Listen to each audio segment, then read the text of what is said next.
and you're listening to my favorite talk show, The Weekly Show with Aditya.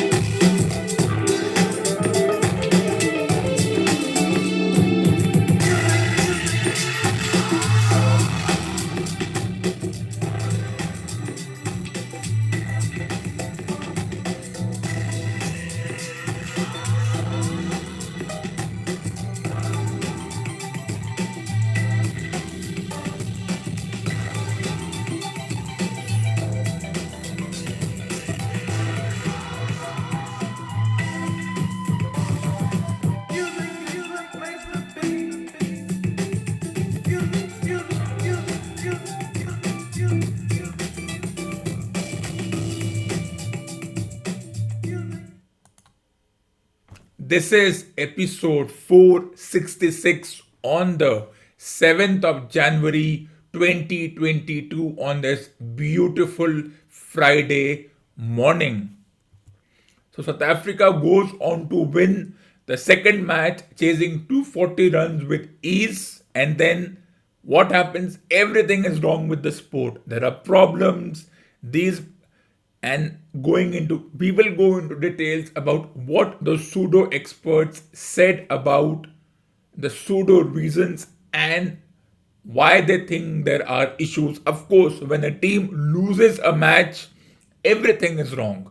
There are problems within the team, there are problems between the team management, the coaches, the team selection, the injuries happening, and certain, as in cricket, why certain players don't perform, why certain players perform actions which are detrimental to the team's health, and the same players, why are they persisted with if they don't score runs? Individual runs, which in turn will help the team win. So the same discussion. When they were winning, let me give you some example. When they were winning, everything was good. The bowling was great. The greatest bowling attack in the world. Home or away, India's pace armory reigns supreme after they won the last match by over 100 runs with Bumrah and Shami and Ishant and Shardul and Siraj and Umesh Yadav and a few more individuals. What a pace attack. It matches the likes of Cummins, Stark, Hazelwood, Boland, Jai Richardson, even the likes of Rabada and Ngidi and others. And then they lose the match last night and the problems begin. The same bowling lineup which was praised over the past 12 to 14 months or the past 4 years to be precise is now under scrutiny. We'll go into details about that.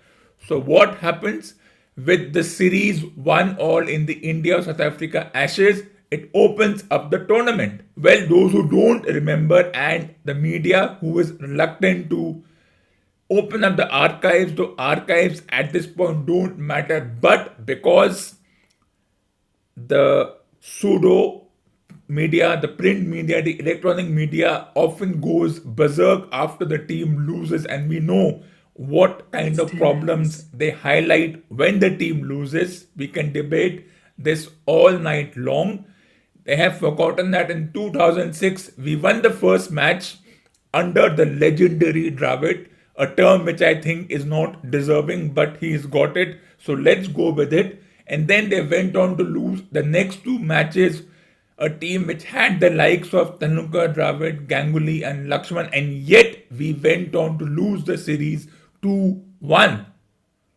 And no one wants to discuss that. Are you all? Is that even happening?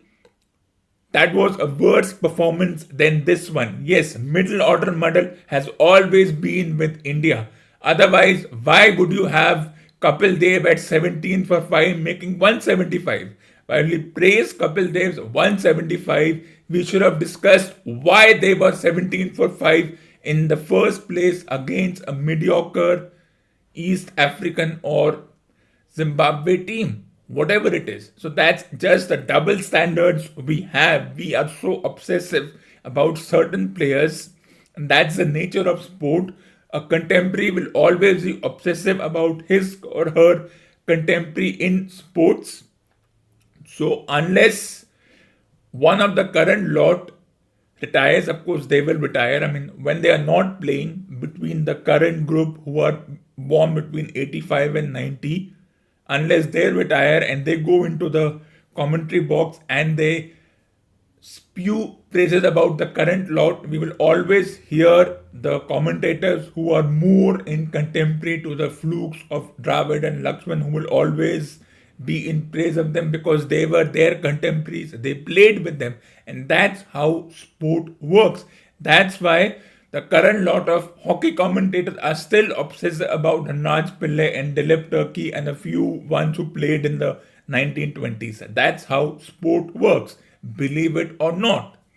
So, what were the pseudo reasons? The big reasons by the pseudo experts, of course, poor batting in the first innings. When you make 200, it's not enough, though we have won. So many teams have won by only making 200 in their first innings. So this was one of those moments where things didn't go according to plan. 240 not enough.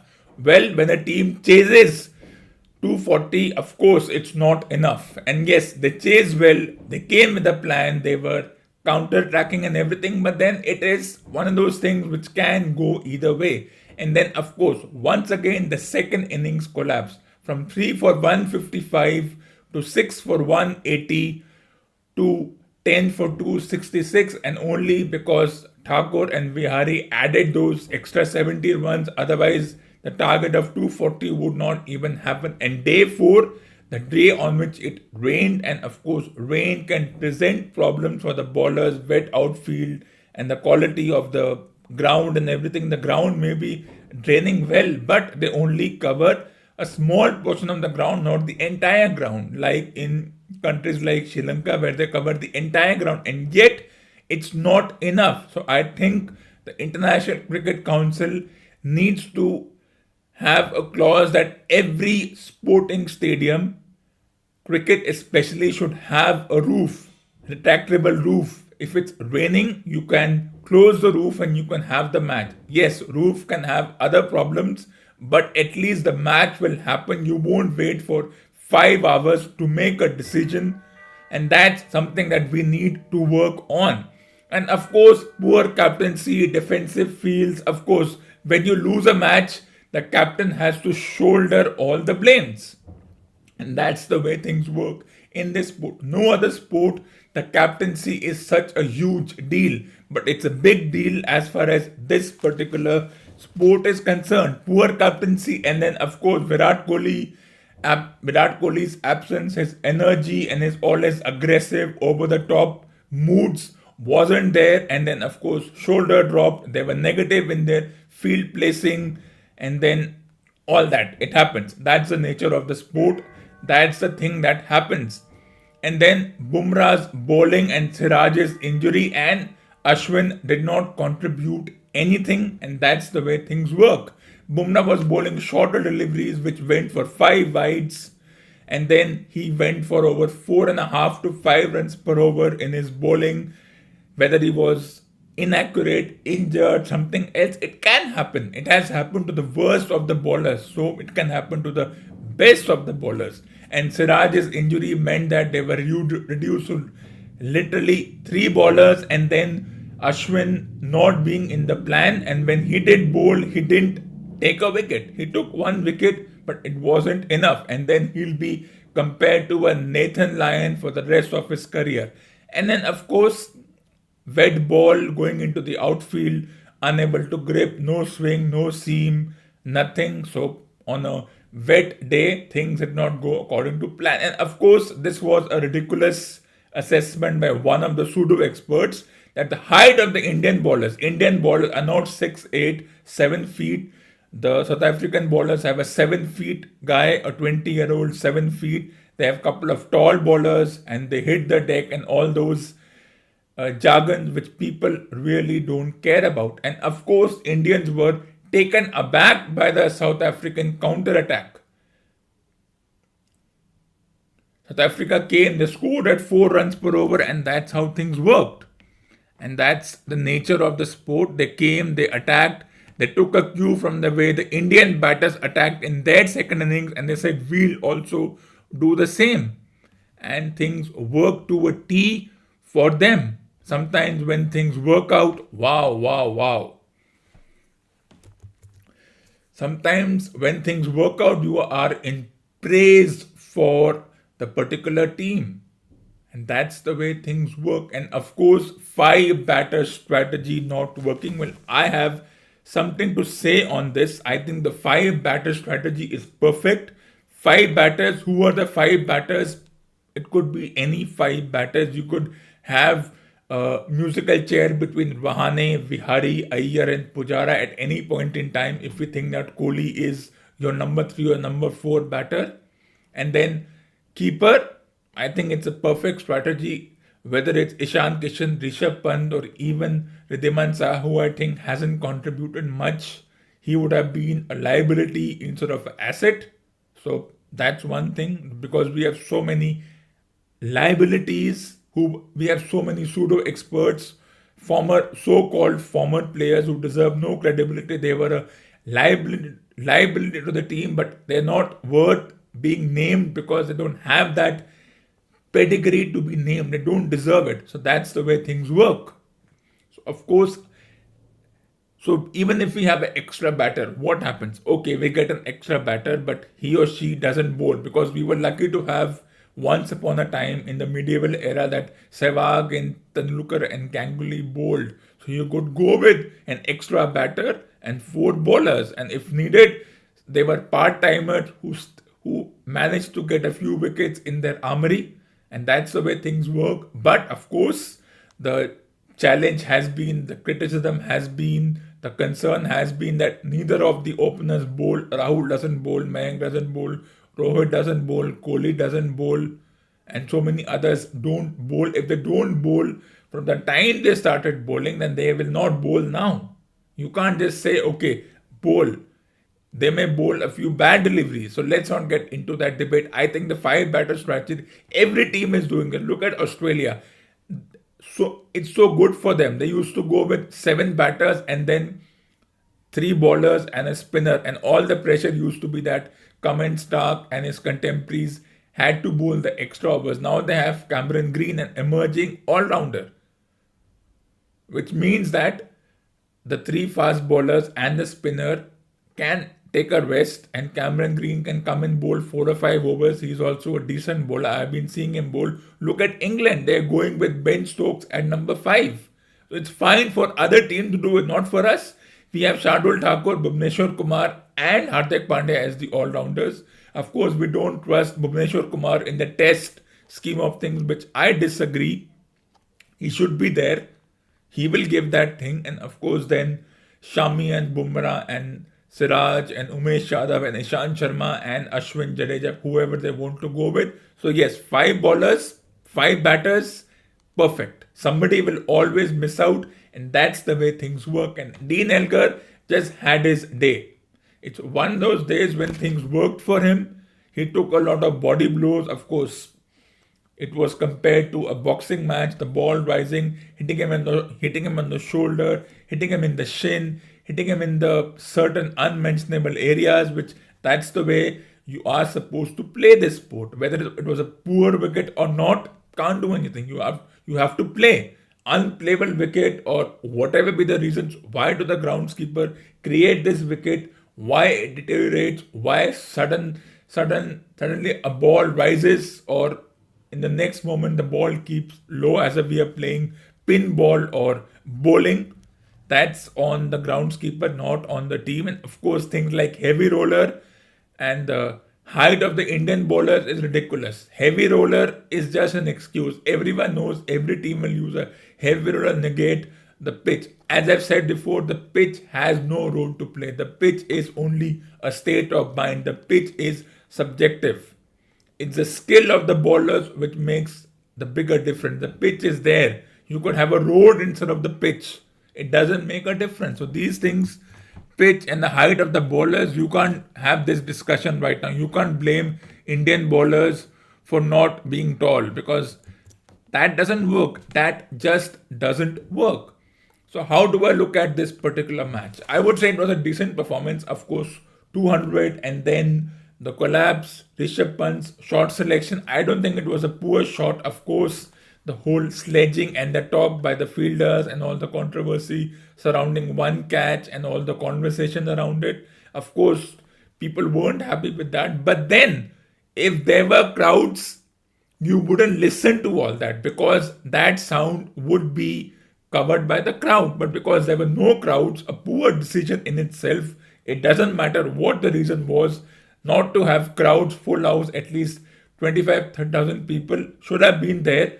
So even if there were some comments which were good or bad or sledging or whatever, because he made zero and the other guy whom he went after, whom he ridiculed, made 40 good enough. So we can debate on that a 24-year-old needs to rein himself. I don't think that's the thing. If that's the case, and a lot of commentators need to rein themselves because they speak more than they should. So I can say the same for those commentators and the pseudo media who has no right in saying, of course, the short selection, had he not played, okay, yes, he was disturbed, it can happen. You're supposed to be mentally tough, you're not supposed to be mentally tough.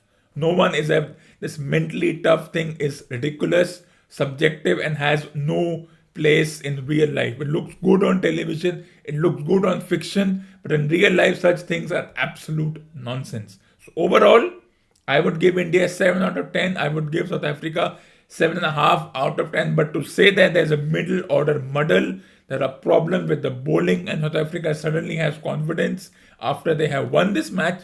Let me remind you, 2018 India Australia Ashes. India wins the first match at Adelaide. They lose the second match at Perth. Same discussions happen. Then they win the third match at Melbourne. And then they draw the fourth match. So you never know what's going to happen. It's the same team. And if you're questioning Rahane and Pujara's place, well then I will question that how did people like Lakshman and Dravid and Looker being the greediest of all the batters I've ever seen. Everyone plays for themselves. Some managed to play for the team, but Tanukar was the greediest and the most selfish batter ever. He played for 24 years. He bullied the board to let him play his 200 match at his home ground, for which we invited a relatively weaker West Indies team 8 years ago. And then he gave an emotional speech for about 20 minutes as if anyone ever cared. So yes, let's not get into that if it's a weak team or a strong team, because that's something I will not get into. But overall, I think it was a good performance. Yes, South Africans came with a plan. They chased 240. We can debate over it. We can say that the Indian bowling didn't work. Bumrah's bouncers, and then all those extra runs, no balls, bouncers, wides. That happened. That's part and parcel of the game. Bouncers used to be bowled before also. But because the rules are now such that you are given wides and no balls are also monitored by an artificial intelligence, semi-artificial intelligence, so you don't miss no balls. Because 20 years ago you would have missed 20 no balls, so that's the way things work. And bowling no balls, we can debate over bowlers bowling no ball. It's a small margin. There has to be better rules about no balls. If it's on the line, if it's over the line, then it should be no ball. If it's on the line, it should not be a no ball. The rules have to pick. I think the no ball rules are ridiculous, and not the bowlers bowling. You can practice as much as you want. It doesn't work. So is it the end? Will South Africa make it 2-1? Well, in 2006, they did. After all the hype of winning the first match and having the likes of Dravid and Tanukar in the team, we still went on to lose, but I don't think it's going to happen. Of course, Kohli comes in. Somebody else has to be dropped because you can only have 11 players at one point in time. But that's how it is. So I'm not really perturbed as far as the batting collapse is concerned. Of course, this time South Africa came with a plan and it worked. It will not work all the time. They can also collapse. It just didn't work. Indian bowlers tried hard. South African batters came with a plan. Dean Elgar took the body blows like a boxer, and all the bruises, they're very happy. They're happy winning matches. Sometimes, as we say, बच्चों को खुश होने दो, जीत गए, बेचारे हैं, team in transition, all that stuff happening. Because once upon a time, when we used to win, we used to say, बच्चों को जीतने दो, team in transition. So this time I'll say to South Africa, बच्चे हैं, जीत गए, it doesn't change much. It's a one-all thing. Both teams can win. Of course, if India loses, that final frontier conversation, that's only happening in a small this thing. Because tours will happen every 3 to 4 years. We will go over there and some things will happen. It could 1-all, even if it's a draw, I think 1-all is still not a bad result. Looking at as to how things have been. Collapse can happen. Anything is possible. Let's see what happens.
As we end this morning's episode, I just want to say the world is enough and it's time to grow a pair, because the lame and banal conversations around the virus, hybrid work in school is old and obsolete, and the print, electronic, and pseudo media needs to grow a pair. And let me tell you, no one cares about the virus, no one cares about the rules. The rules are ridiculous, envisaged by a bunch of ridiculous individuals who are jealous, who can't see others enjoy themselves, so they want to have those stupid virus rules and restrictions. People just want to enjoy themselves, and they should be allowed to enjoy.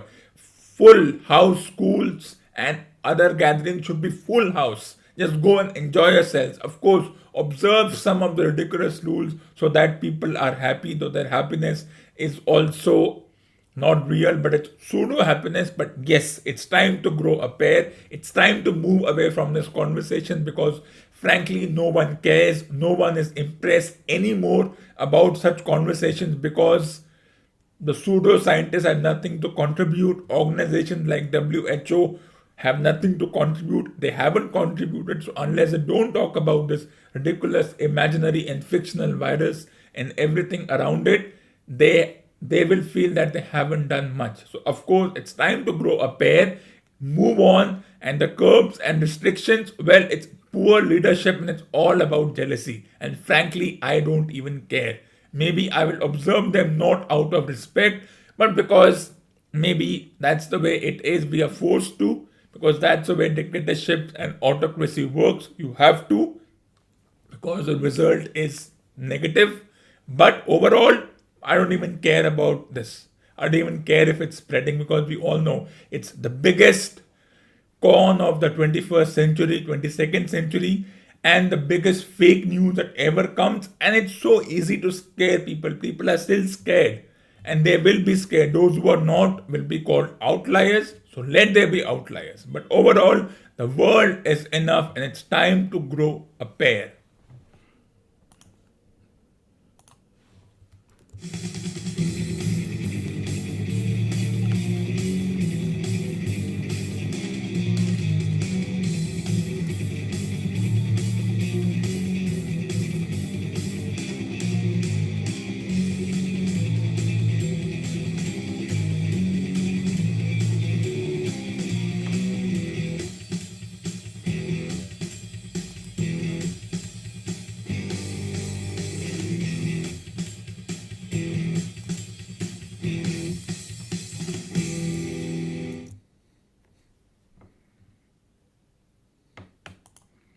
So this ends episode number 466 on the 7th of January 2021, and stay tuned for the next episode.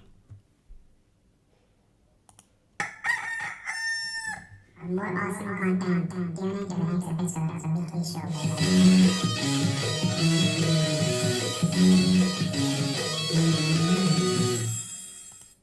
And I will be back with episode number 467 on the 10th of January 2022. But there's something special to follow tonight at 8 p.m. I will be anchoring a session on the theme If I Was a Child Growing Up in the 21st Century, live at 8 p.m. tonight. So you can watch the program on the YouTube channel of the Phoenix Literature Festival. Don't forget to tune in, as the greatest host of all time will be anchoring this session. And while you wait for the next episode, let's take a short break.